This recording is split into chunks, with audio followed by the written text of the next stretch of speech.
بسم اللہ الرحمن الرحیم۔ السلام علیکم معزز طلباء کرام، آپ سب کیسے ہیں؟ آج ہم تفسیر بیضاوی کے سبق نمبر 323 کو پڑھیں گے۔ آج کے ہمارے سبق کا عنوان ہے ابلیس جن تھا یا فرشتہ۔ آج کے سبق میں اولاً تو ہم یہ پڑھیں گے کہ آدم علیہ السلام کا فرشتوں سے افضل ہونا یا نہ ہونا اس کا کیا اعتبار ہے، اور دوسرے نمبر پر ہم یہ پڑھیں گے کہ ابلیس ملائکہ میں سے تھا یا جنات میں سے تھا۔ اگر ملائکہ میں سے تھا تو پھر کون سی آیت اس کے معارض نظر آتی ہے، اور اگر جنات میں سے تھا تو پھر کیا کیا خرابیاں لازم آتی ہیں، اور اس پر دلائل بھی ذکر کیے جائیں گے۔ اور پھر اس کے ساتھ ساتھ ہم یہ بھی پڑھیں گے کہ جو یہاں پر ابلیس کو اگر آپ ملائکہ سے خارج مانیں، اور پھر جو حکم دیا گیا کہ وَإِذْ قُلْنَا لِلْمَلَائِكَةِ اسْجُدُوا، تو پھر حکم ہی فرشتوں کو تھا، تو ابلیس نے اگر سجدہ نہ کیا تو کیا گناہ کیا، تو اس صورت میں دفاع کیسے کریں گے؟ تو بہرحال یہ چند ایک چیزیں ہیں، ان کو آپ شبہات بھی کہہ سکتے ہیں، اعتراضات بھی کہہ سکتے ہیں، تو ان کے حوالے سے آج ہمارا کلام ہوگا۔ بڑھتے ہیں آج کے سبق کی عبارت اور اس کے ترجمے کی جانب، اس کے بعد اس کی باقاعدہ وضاحت کرتے ہیں۔ مصنف علیہ رحمہ لکھتے ہیں وَالْآيَةُ تَدُلُّ عَلَىٰ أَنَّ آدَمَ علیہ السلام أَفْضَلُ مِنَ الْمَلَائِكَةِ الْمَأْمُورِينَ بِالسُّجُودِ لَهُ، اور آیت اس بات پر دلالت کرتی ہے کہ بے شک آدم علیہ السلام یہ ان فرشتوں سے افضل ہیں جنہیں ان کو سجدہ کرنے کا حکم دیا گیا۔ وَلَوْ مِنْ وَجْهٍ، اگرچہ یہ فضیلت بعض وجہ سے ہو۔ وَأَنَّ إِبْلِيسَ كَانَ مِنَ الْمَلَائِكَةِ، اور آیت اس بات پر بھی دلالت کرتی ہے کہ ابلیس وہ فرشتوں میں سے تھا۔ وَإِلَّا لَمْ يَتَنَاوَلْهُ أَمْرُهُمْ، ورنہ تو فرشتوں والا معاملہ اس کو شامل ہی نہ ہوتا جو فرشتوں کو حکم تھا۔ وَلَا يَصِحُّ اسْتِثْنَاؤُهُ مِنْهُمْ، اور پھر ابلیس کا ان فرشتوں سے استثناء بھی صحیح نہیں ہوتا۔ وَلَا يَرِدُ عَلَىٰ ذَلِكَ قَوْلُهُ سُبْحَانَهُ وَتَعَالَىٰ، اور اس پر اللہ تعالیٰ کا یہ فرمان وارد نہیں ہوتا کہ إِلَّا إِبْلِيسَ كَانَ مِنَ الْجِنِّ، کہ وہ جنوں میں سے تھا، لِجَوَازِ أَن يُقَالَ إِنَّهُ كَانَ مِنَ الْجِنِّ فِعْلًا وَمِنَ الْمَلَائِكَةِ نَوْعًا، اس بات کے جائز ہونے کی وجہ سے کہ اس کے جواب میں یہ کہا جائے کہ وہ ابلیس جنوں میں سے عمل کے اعتبار سے تھا، جبکہ ذات کے اعتبار سے وہ فرشتوں میں سے تھا۔ وَلِأَنَّ ابن عباس رضی اللہ تعالی عنہما روا، اور اس وجہ سے بھی کہ حضرت ابن عباس رضی اللہ تعالی عنہما نے روایت کیا یا روی ان سے روایت کیا گیا، أَنَّ مِنَ الْمَلَائِكَةِ ضَرْبًا، کہ فرشتوں کی ایک قسم ہے، يَتَوَالَدُونَ، کہ ان کے ہاں باہم توالد اور تناسل کا سلسلہ بھی ہوتا ہے، یقال لهم الجن، اور انہیں جن کہا جاتا ہے، ومنہم ابلیس، اور انہی میں سے ایک نام ابلیس کا ہے۔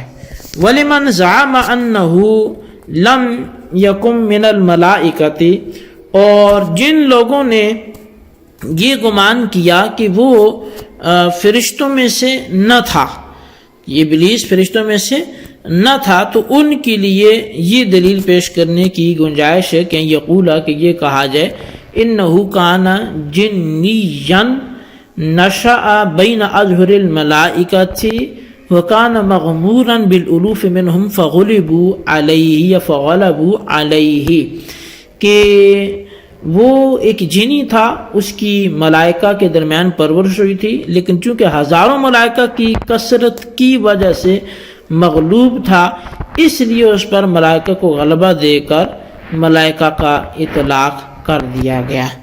او الجن ایضا کانوا مامورین مع الملائکۃ، یا پھر جن بھی اس میں ملائکہ کے ساتھ حکم میں شامل تھے، لکنہ استغنی بذکر الملائکۃ عن ذکرہم، لیکن یہاں پر ملائکہ کو ذکر کر کے ان کے ذکر سے، جنات کے ذکر سے استغنا کیا گیا۔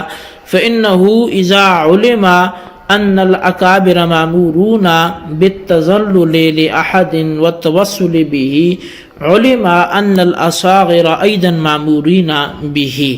وہ اس وجہ سے کہ جب یہ بات معلوم ہوگی کہ جو اکابر ہیں، جو بڑے ہیں، ان کو کسی ایک کے لیے عاجزی کرنے کا یا کسی ایک کو وسیلہ بنانے کا حکم دیا گیا ہے، تو اسی سے یہ بات بھی معلوم ہو گئی کہ جو چھوٹے ہیں انہیں بھی اس کا یقیناً حکم دیا گیا ہے. والضمیر فی فسجدوا راجع الی القبیلتین، اور فسجدوا میں جو ضمیر ہے یہ دونوں قبیلوں کو شامل ہے، دونوں کی طرف لوٹ رہی ہے. اور کأنہ قال، گویا کہ یوں کہا ہے کہ فسجد المامورون بالسجود الا ابلیس، کہ مامورین نے سجدہ کر لیا سوائے ابلیس کے. وَأَنَّ مِنَ الْمَلَائِكَةِ مَنْ لَيْسَ بِمَعْصُومٍ وَإِنْ كَانَ الْغَالِبُ فِيهِمُ الْعِصْمَةُ، کہتے ہیں اور ملائکہ میں سے بعض غیر معصوم بھی ہیں، اگرچہ ان میں جو غالب ہے وہ معصومیت ہی ہے. کما ان من الانس معصومین، جیسا کہ جو ہے وہ انسانوں میں جو ہے وہ کچھ ایسے بھی ہیں جو معصوم ہیں. والغالب فیہم عدم العصمت، اور جبکہ اکثر ان میں جو ہیں وہ غیر معصوم ہیں. تو جی طلبہ کرام، یہ تھی ہمارے آج کے سبق کی عبارت اور اس کا ترجمہ. اب آئیے اس کی باقاعدہ وضاحت کی طرف ہم بڑھتے ہیں. کافی لمبی ہم نے عبارت پڑھی ہے اور اس میں جو بات ہے وہ اتنی طویل نہیں ہے، بس آسان سی ہے، ترجمے سے ہی کئی حد تک وضاحت ہو چکی ہوگی. کچھ باتیں جو ہیں وہ بطور خلاصہ کے میں آپ کی خدمت میں پیش کرتا ہوں. تو سب سے پہلے جو یہ آیت جس بات پہ دلالت کرتی ہے وہ یہ بات ہے کہ آدم علیہ السلام وہ ان فرشتوں سے افضل ہیں جن فرشتوں کو آدم کو سجدہ کرنے کا حکم دیا گیا. اگرچہ یہ فضیلت کسی ایک وجہ سے ہی ہو، وہ علم کی وجہ ہو، وہ خلیفۃ اللہ ہونے کی وجہ ہو، چونکہ تمام وجوہ سے کسی کا افضل ہونا یہ ضروری نہیں ہوتا، اور ہو سکتا ہے اللہ کے ہاں قرب میں یا خاص تحلیل میں وہ فرشتوں کو کسی وجہ سے فضیلت حاصل ہو. تو جزوی فضائل الگ ہیں، لیکن افضل جو تھے وہ فرشتوں سے آدم تھے. اچھا، اب یہاں پر ایک بات ہے کہ ابلیس جو تھا وہ جنوں میں سے تھا یا فرشتوں میں سے تھا. تو اس حوالے سے فرمایا کہ جو ابلیس ہے یہ فرشتوں میں سے تھا، اور فرشتوں میں سے تھا تو پھر سوال ہوگا جی کہ پھر یہاں پر اگر یہ فرشتوں میں سے ہے پھر تو وہ معصوم ہوتے ہیں، اور اگر اس کا جواب یہ ہے کہ وہ جنوں میں سے تھا تو پھر سوال ہوگا کہ جنوں میں سے تھا تو پھر تو وَإِذْ قُلْنَا لِلْمَلَائِكَةِ اسْجُدُوا، جب ہم نے فرشتوں سے کہا اسے سجدہ کرو، پھر تو وہ اس امر کے تحت داخل ہی نہیں تھا کہ جس کو سجدے کا حکم ہوا ہو. پھر انکار کیسا اور پھر وہ کافر کیسا ہوا؟ اور پھر اس کا استثناء بھی صحیح نہیں کہ الا ابلیس، کیونکہ جس چیز کا جو مستثنا ہوتا ہے وہ مستثنا منہ کی جنس سے ہوتا ہے. تو جب یہ بات کر دی کہ سب نے سجدہ کر لیا فسجدوا، تو سب سے مراد ملائکہ ہیں، تو سب نے سجدہ کر لیا. اب اگر غیر ملائکہ نے ایک جن نے سجدہ نہیں کیا تو اس کے استثناء تو وہاں سے بنتا ہی نہیں. تو لہٰذا یہ کیسے صحیح ہو سکتا ہے؟ تو لہٰذا اس بنیاد پر جو ہے وہ یہ ماننا پڑے گا کہ یہ تو جن تھا، یہ تو فرشتہ تھا، کیونکہ اگر جن مانیں گے تو پھر اس کا کہیں بھی استثناء بیچ میں نہیں ہوگا. اچھا، پھر اس پر ایک اعتراض یہ ہوگا کہ دیکھیں جی اللہ تعالیٰ نے خود اس کو جن فرمایا، الا ابلیس کان من الجن، سورہ کاف آیت نمبر 50 میں، تو لہٰذا وہ جن تھا. تو کہتے ہیں اس کا یہ دفاع ممکن ہے، جواب ممکن ہے کہ وہ فعل عمل کے اعتبار سے جن ہو، شریر ہو، لیکن ذات کے اعتبار سے وہ فرشتہ ہی ہو. اور اس لیے بھی کہ حضرت ابن عباس رضی اللہ تعالیٰ عنہ نے خود فرمایا کہ ملائکہ کی ایک قسم ہے جو توالد اور تناسل بھی ان کے ہاں ہوتا ہے، اور انہیں جن کہا جاتا ہے، اور ابلیس بھی ان میں سے ایک تھا.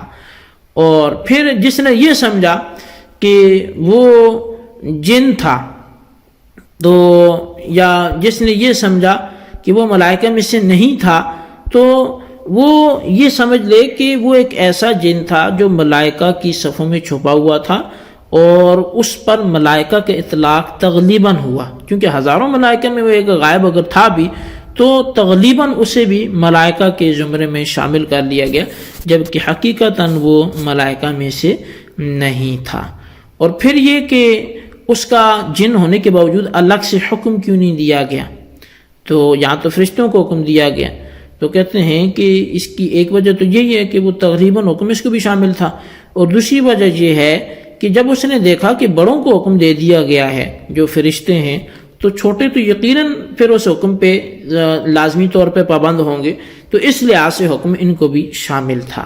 اور پھر یہ بھی ہے کہ ملائکہ کی ایک قسم وہ بھی ہے جو معصوم نہیں ہوتی، اگرچہ ان میں اکثریت معصوم ہی ہوتی ہے، اور اسی طرح انسانوں میں بھی کچھ معصوم ہیں جیسے کہ انبیاء، اور اکثریت ان میں عدم غیر معصوموں کی ہے، تو اس طرح ملائکہ میں بھی ہے، تو لہٰذا یہ ان میں سے تھا کہ جو معصوم نہیں ہیں۔ تو اس طرح کے خیر مختلف اقوال جو ہیں وہ اس حوالے سے ہیں۔ تو بہرحال یہ ہمارے آج کے سبق کی عبارت، اس کا ترجمہ تھا، اس کی وضاحت تھی، آپ اس کو اچھی طرح سمجھیں، اس کے خلاصے کو اپنے رجسٹر پر لکھیں، اور بالخصوص ان سوالات کے جوابات بھی دیں۔ سوال نمبر 1 یہ ہے کہ آدم فرشتوں سے افضل تھے یا نہیں، تحریر کریں۔ اور سوال نمبر 2 یہ ہے کہ فرشتوں میں سے تھا ابلیس یا جنات میں سے، کوئی ایک وجہ کے ساتھ موقف تحریر کریں۔ اللہ تبارک و تعالی سے دعا ہے جو کچھ ہم نے پڑھا سنوں سے یاد رکھنے کی توفیق نصیب فرمائے، آمین بجاہ النبی الامین صلی اللہ علیہ وسلم۔